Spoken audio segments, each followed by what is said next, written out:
இன்றைக்கான daily vocabulary பார்க்கலாமா? First sentence, நீ எப்படி வந்தாய்? அதாவது ஒரு இடத்துக்கு வந்ததுக்கப்புறம் நீ எப்படி வந்த? பஸ்ஸில் வந்தியா, இல்லை சைக்கிளில் வந்தியா, இல்லை நடந்து வந்தியா அப்படின்னு கேட்போம். ஸோ அதைத்தான் நீ எப்படி வந்த அப்படின்னு கொஷின் கேட்போம். ஸோ அதை எப்படி சொல்லலாம்? How did you come? How did you come? So எப்படி அப்படிங்கிறனால ஹவு யூஸ் பண்ணியிருக்கோம். பட் வந்தாய் அப்படிங்கிற பாஸ்ட் டென்ஸ்னால நம்ம டிட் யூஸ் பண்ணியிருக்கோம், அவ்வளோதான். ஸோ இப்போ ஹவு டிட் யூ கம். அடுத்து நீ எப்படி வருவேன்னு கேட்குற. இப்போ நம்ம ஒரு இடத்துக்கு நீங்கள் வந்துருங்க இங்கே அப்படின்னு சொல்லிடுறோம்.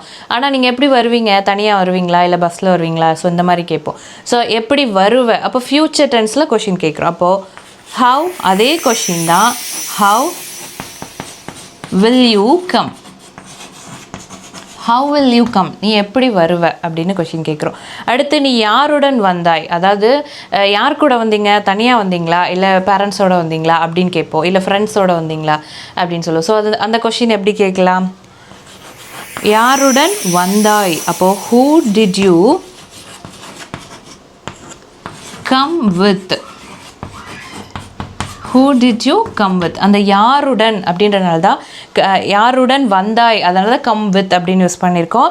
அண்ட் இது பாஸ்ட் டென்ஸ் தான், வந்ததுக்கு அப்புறம் தான் கேட்குறோம் யார் கூட வந்தீங்க அப்படின்னு கேட்குறோம். ஸோ அதனால் டிட் யூஸ் பண்ணியிருக்கோம். அப்போ யாருடன், யார் அப்படின்னு கொஷின் கேட்டாவே நம்ம WH கொஷின் ஹூ யூஸ் பண்ணுவோம். ஸோ அதனால் who did you come with, அவ்வளோதான். அடுத்து நீ எதற்காக வந்தாய் அப்படின்னு கேட்குறோம். அதாவது நீ எதுக்கு வந்த, இங்கே எதுக்கு வந்த அப்படின்னு சொல்லி கொஷின் கேட்போம். ஸோ இந்த சென்டென்ஸ் எப்படி இங்கிலீஷில் சொல்ல அப்படின்னு எனக்கு கமெண்ட்டில் சொல்லுங்கள். இதே மாதிரி நீங்களும் ஈஸியாக இங்கிலீஷ் கற்றுக்க ஸ்க்ரீனில் தெரியிற நம்பரை காண்டாக்ட் பண்ணுங்கள். If you want to learn more, please follow my channel. See you in the next video.